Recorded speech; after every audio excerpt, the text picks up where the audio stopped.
Games Workshop promises a load of new miniatures to reveal this weekend, and we already have some heavy teasers as to what might come next. Let's talk about the next Warhammer reveal show and what we're most likely to see.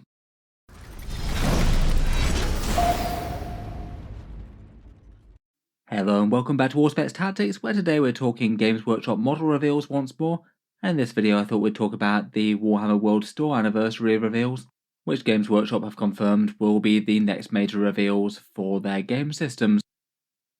This seems like it's going to be a model preview of a slightly different nature to the ones that we're used to seeing.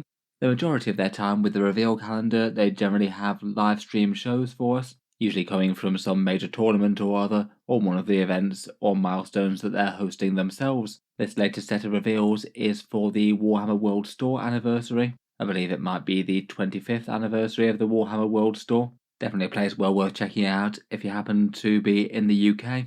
Some pretty spectacular miniature dioramas and a bunch of fun gaming space. So far this one's been one of the most nebulous previews though. At this point it sounds like there will be no live stream. I thought they might have confirmed that if they were going to do one on Monday this week, but they didn't. And the only format that they've described for how they're going to be showing these things off are their posted articles on a Warhammer community. It doesn't look like they've been active on social media this Monday or Tuesday to give us any other hints. As a result, these articles could be dropping at just about any time over the weekend.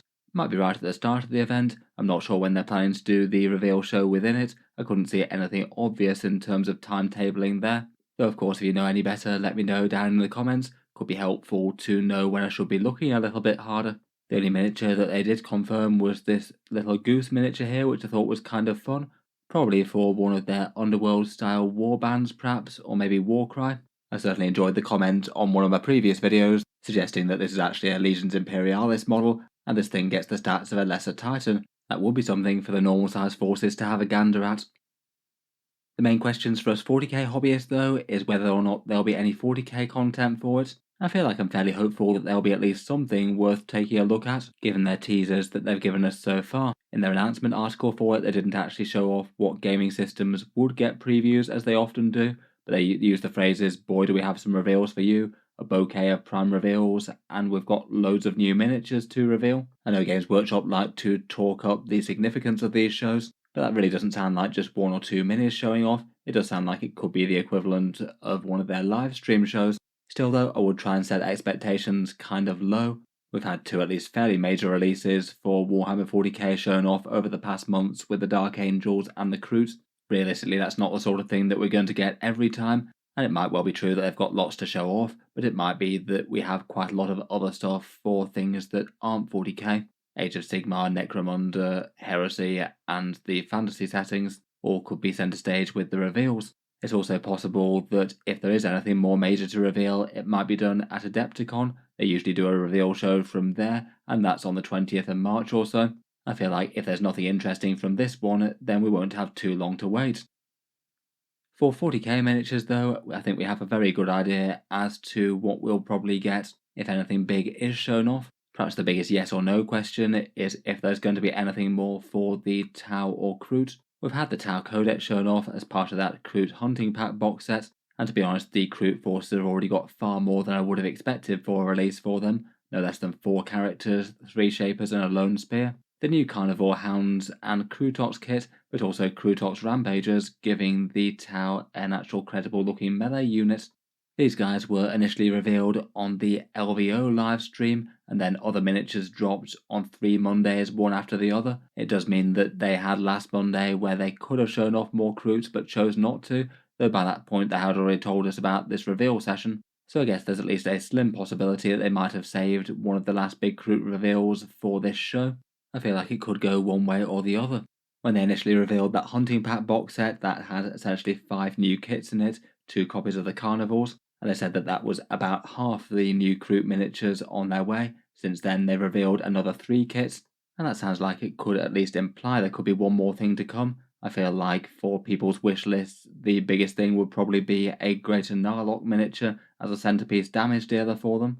I feel like their new range is very infantry and cavalry focused, which is what you'd expect, I guess. But if they are really trying to be treated as their own mini faction within the game, I think it would be very cool to have something like a central monstrous creature, probably something equivalent to a Greater Narlock. And that would also have some sort of similarity with the Ork Beast Snagger release, where they got a bunch of infantry characters and cavalry, and then they saved the one really big monster kit till the last in the kill rig. In any case, I think that something like a Greater Narlock style miniature would be really cool. Perhaps otherwise for the Tau, the Vespid Sting Wings are certainly in dire need of an update if they're focusing on alien auxiliaries. I'm sure Tau players who are interested in the Tau themselves as opposed to all these new Kroots would very much like something for their own faction if there's any chance of that. Perhaps updated Firecast Ethereals or the Firesight Sniper Drone team could be two potential targets. And at the moment we've seen the Tau Codex but don't actually have any previewed rules from it yet. That could be another area to give us a taste of things to come should they wish to. Otherwise, we've seen two other miniatures that are going to be coming at some point soon. These ones revealed at the December model teasers. First up, there's this Custodes character with the Pyrothite Melter Spear, basically a Guardian Spear with a melter gun built in, a cool looking shield that's in a different sort of shape to the regular Custodian Guard, and having a rather big ornate head crest going over his back. The teaser was kind of a silhouette, but that didn't stop industrious people on Reddit from enhancing the images and giving us a fairly good look at the miniature in all glory. Seems most likely to be a character for the Custodes, though I wouldn't be against having entire units of these, if you could have them with a special rule for being better at taking down tanks or heavies with those melter guns. That could be kind of fun. Otherwise, for the greenskins, we saw this Ork mech suit teased. Again, there's pretty much no debate as to what this is. They gave you a full spin around of the miniature. You can make out some really clear features, cool cyborg leg type things, a boss pole with cogs and spanners. He seems to be holding some kind of wrench, has a big techie blaster type gun in one hand that looks reminiscent of mech guns. And it looks like on the back of the model there's a spinny roundy thing that looks very similar to teleporter type bits. Things like the shock attack guns or the teleport blasters, making me wonder if this guy's going to be able to teleport from place to place, jumping around the battlefield and into the midst of the enemy ranks. Even without any other reveals, it seems like this is going to be a mech in a big armoured suit. My guess would be another version of the character, maybe a mech boss like a war boss equivalent of a mech, or perhaps a special character of some sort. Could be one for Death Skulls or Archimedes from Armageddon, a shadowy Orky inventor from the lore. If we do see anything for either Custodes or Orks, I feel like there's a good chance they might show off the Codex covers for them. Given that we've already got miniature teasers for these and no other factions so far, it seems pretty likely that they'll be the next couple of releases after Tau. For actual releases, I believe that for 40k specifically, we've only got the Kroot launch box and then the more major Tau release to follow that with all the other Kroot kits individually. I really wouldn't be too surprised if that initial launch box comes sometime in the next few weeks. It was teased a good month or so ago now. After this, we know it's Custodes, Orks, and Chaos all within spring. Confirming that these guys might be the next codexes wouldn't necessarily be the biggest surprise in the world due to that, and we might get a few teasers of rules once more. When they did the same sort of reveal session for Admech and Necrons, they showed off a few cool rules previews alongside those books. I think out of the two, I'm perhaps far more interested for what they do with Orks. There's a whole load of interesting things they could do with their detachments there, things from Dread Mob to Green Tide to Speed Freaks. Certainly feels like an army that you should be able to make some very strong archetypes as army lists. It'd be awesome if they do manage to give the Greenskins multiple viable ways to play. It's something that Games Workshop's really struggled with in the past. Given that we've just got two fairly major Warhammer 40k releases with the Dark Angels and the Kroot ranges, there's at least a reasonable chance that Orks and Custodes don't get much. Games Workshop do tend to stagger out the bigger releases throughout an edition, often going with one big release, then some minimal character-only releases, and then back to a big release again. For wish listing for the factions though, for the Orks, the Tank Busters just really stick out as a unit in Finecast that really needs a plastic update. Any rescues for the resin characters will be great before they get sent to Legends. There's at least a reasonable chance that either Badruk, Grotsnik or Zagstrug could get removed as with some of the Necron characters, which I think would be a shame. If I am truly wish listing, then things like a plastic Squigoth, a Grot Tank Squad or a Chinook Warcopter would all be excellent, those mainly drawing on Forge World examples there. Even just something like an Orky gun tank with a looted wagon like a Lehman Russ type sort of thing, I think that would be very cool. Something that's absolutely present all the time in the lore, but doesn't get a tabletop representation. For the Custodes, I feel like the single biggest thing the army actually needs is as many of their Forge World units in plastic as possible, particularly things like the Dreadnoughts and their Grav tanks. I don't know if they'd directly port them over as they did with much of the Heresy kits, or whether they might go for sort of near equivalents as they did with Terminators and Bikers. Both the jet bikes and the Terminators have slightly different resin and plastic miniatures that are technically separate units, though bear lots of similarities. If it does wind up being a minor release for them, though, then generic characters could easily be a way to flesh out the army. Compared with almost anything else in 40k, Custodians don't really have all that many individual generic characters to fill out some of the more classic roles within the army. If going down generic Space Marine organisation sort of tropes, I guess you could see things like a Custodes Chaplain sort of a unit or Custodes Apothecary sort of unit being interesting.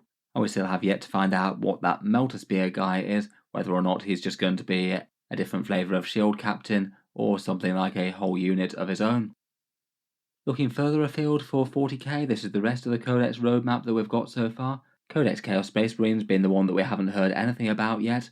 As I said a few times now, Chaos Bikers were rumoured with the last big release that Chaos got. I'm sure they'll get updated at some point, though we don't know when. Loads of options for other ways that they could take the army though. Night Lords players would love to see a return of the Jump Pack Lord. With all the focus on the Dark Angels, a Fallen kill team would be pretty awesome. Could be a good way to dig into their models a bit without having to go for a full whole hog 40k release. I think it would be kind of nice to get a multi-part Obliterator kit at some point, maybe one that can build some Mutilators as an alternative, and return that unit to the roster, but looking far better. I wouldn't really expect to see anything else from the later codexes or any reveals of that redacted codex. There's no major reasons for them to go out of order. I don't think we'd hear anything about the Sororitas or Genestealer cults. I guess if that redacted codex does turn out to be something a bit more boring, just one of the many other standard codexes that we haven't had revealed yet, I guess that could be an option for them to show off now though.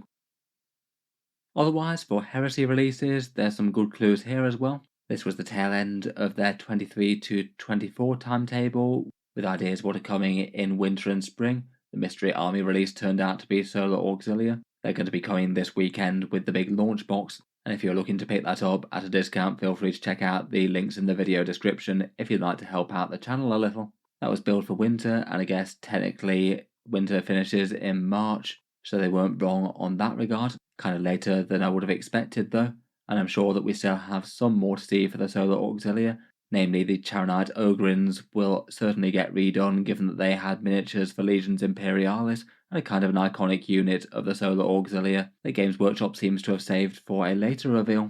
The other thing that I'd expect to see at a major reveal show was the silhouette teaser of the Legion Command Squad. We saw this Imperial Fist chap with a banner at the December previews. He'll almost certainly be part of a plastic Legion Command Squad, so it will be fun to see what the other options are. That could be a 40k relevant release for people who want them to represent the heroes of the chapter, or could be handy for more generic Space Marine characters, perhaps things like Ancients or any other specialists within the unit. Otherwise, spring promises melee weapons as plastic upgrades, so might get some fun specialist stuff there, and more new characters and upgrade sprues coming in resin. They'll continue their character series, no doubt there, though it sounds like no hints of Primarchs on the horizon at this point. Finally, for reveal possibilities, we've got the wild card that is Kill Team. Really quite nice that Games Workshop gets to just delve into certain units and do them properly.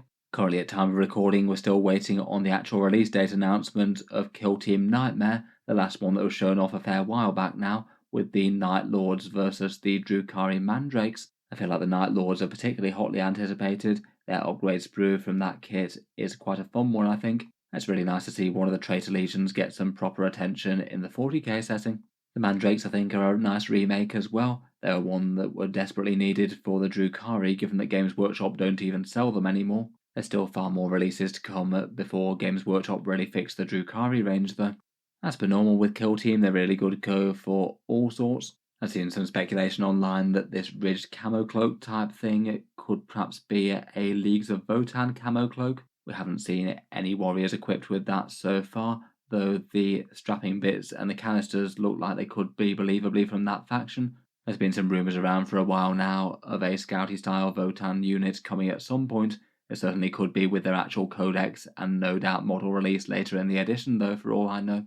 absolutely loads of things that they could drill into. I feel like some of the best places might be things like the Night Lords kill team that they did though. Really taking something that's a semi-major faction in Warhammer 40k and giving it some love. Lots of similar sub-factions would like that kind of attention, I think. The rest of the Chaos Legions, maybe the more Codex Space Marine chapters, and in particular the rest of the Imperial Guard regiments. It'd be really awesome to see a Kazachan Jungle Fighters kill team box done in a similar sort of style to those Death Corps veterans.